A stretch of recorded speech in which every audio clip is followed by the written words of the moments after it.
I can remember back when I was in the sixth grade in 1980. That year was a very critical time for me because I really disliked school a lot. My mother had to really stay on my tail a lot because, just like any parent, she did not want me to end up like people that I was constantly shown in the streets, like people who were homeless at the time and people who were incarcerated. I was often told, don't be like them. I am sure that my mother, grandmother, and even my grandfather meant well and did not mean any harm. However, I always felt sorry for a person that did not have a place to call home or a person who was shut in and want to go somewhere and can't.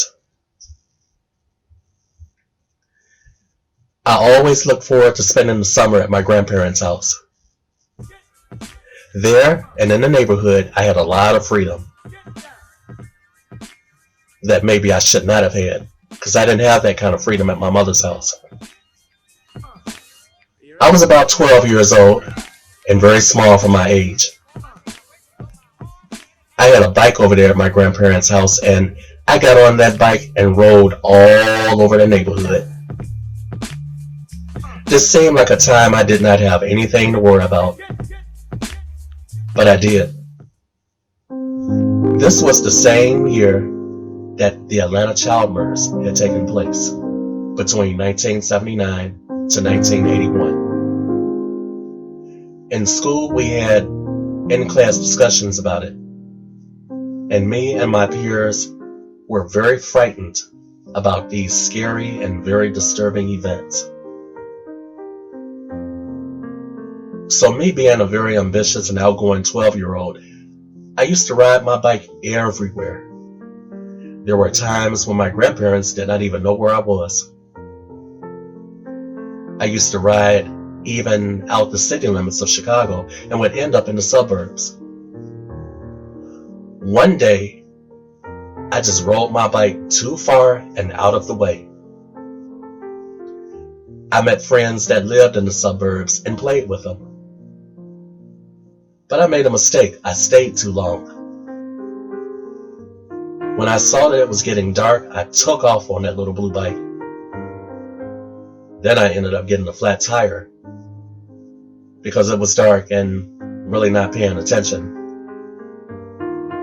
I remember walking my bike home, and I believe that I really got scared of the fact that I had to walk through this long steel bridge that stretched over the Calumet River.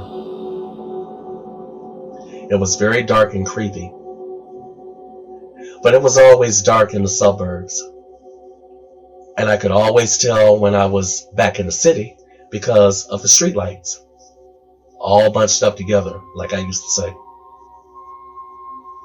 I still had about another 16 blocks to go, and I'm thinking to myself, my ass is in a lot of trouble when I get home. Then I said to myself, oh please, my grandfather is not going to do anything to me, and neither is my grandmother. It was almost 8:30 p.m. I'm still rolling my bike as fast as I could. I remember someone slowing down and riding alongside of me. And I heard a voice, a male voice. He asked me a question. Hey, young blood, want to ride? I did not respond. I just kept walking. I cut my eye over to this man driving this big car, and the second I saw his eyes, I got chills up and down my spine. He looked to be about 40 years old. He was African American, and he had a very scary and killer look to himself. He asked me again, and through the chills I had in my spine, which was now in my stomach, I told him, no thank you, sir. Then he smiled and he laughed a little bit. A laugh I'll never forget. And he sped off from me. I was so relieved. Right to this day, I believe that this man was harmless and was picking with me because he knew I was scared. But I still will never know what this man was thinking because I can still see his eyes right to this day. Then I began thinking about what's going on in Atlanta, Georgia. Could that have been him? I wondered. I actually wondered that. Then I just said to myself, no. I realized that I was getting closer to my grandparents' house. Still not worrying about anything. And yeah, I definitely wasn't worrying about anything. I said that my grandparents wasn't going to do anything to me, but it was actually my mother I needed to be worrying about. When I finally arrived in front of the house, I'm sure it was a little past 9 p.m., and I was so tired from all of that walking. Before I opened the gate to let myself in, I literally stopped in my tracks. My grandmother had a large flower bed with all sorts of beautiful flowers and tall plants. So within those tall plants and flowers that was in front of the patio, I saw a cigarette being lit with a lighter. My grandmother was waiting on me, and boy, did she let me have it. How dare you come home this late? Don't you know what's going on? That Atlanta man could have got you. My grandmother got on my case for the rest of the evening.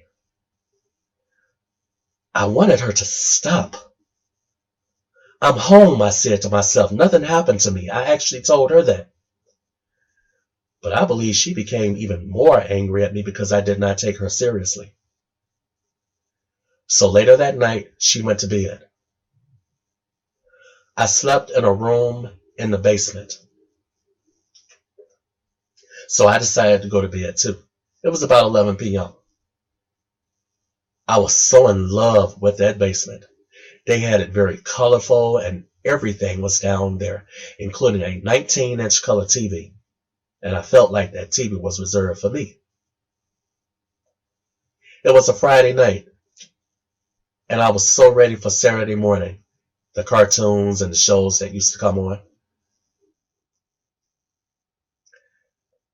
I had been asleep for at least 3 hours.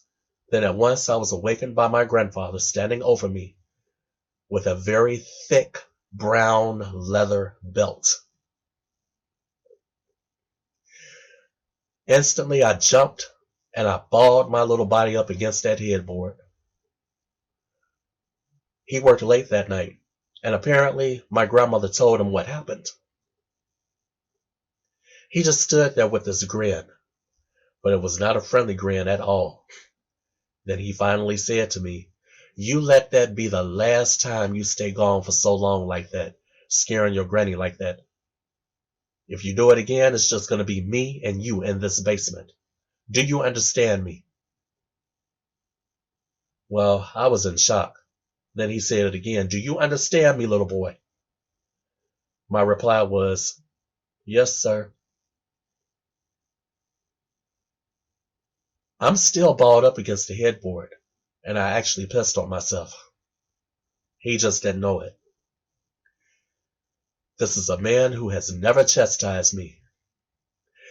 This was a man who used to be a boxer in the army. He lifted weights, and he was actually built like a boxer. So if he had whipped my ass that morning,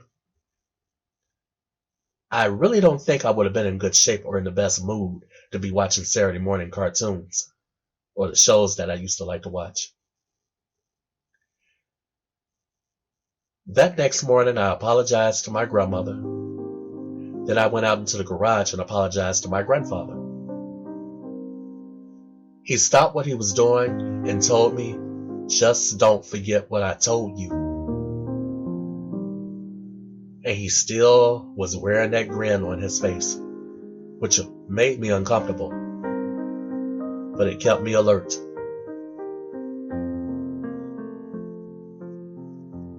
The moral to this story is we have to take life seriously to save ourselves. This is my personal dedication to families who lost their loved ones during the Atlanta child murders that took place from 1979 to 1981. My empathy was very strong around that time, but I really don't think I knew it. The media spoke and talked about it every day. It was printed in every newspaper. I remember that the school that I was going to conducted a ribbon ceremony where every student had to tie red, black, and green ribbons on the trees outside the school. Each ribbon represented the 28 plus who were slayed during those years. My heart and prayers still continue to go out to the families who lost their loved ones during that very, very disturbing time. May God bless you and keep you.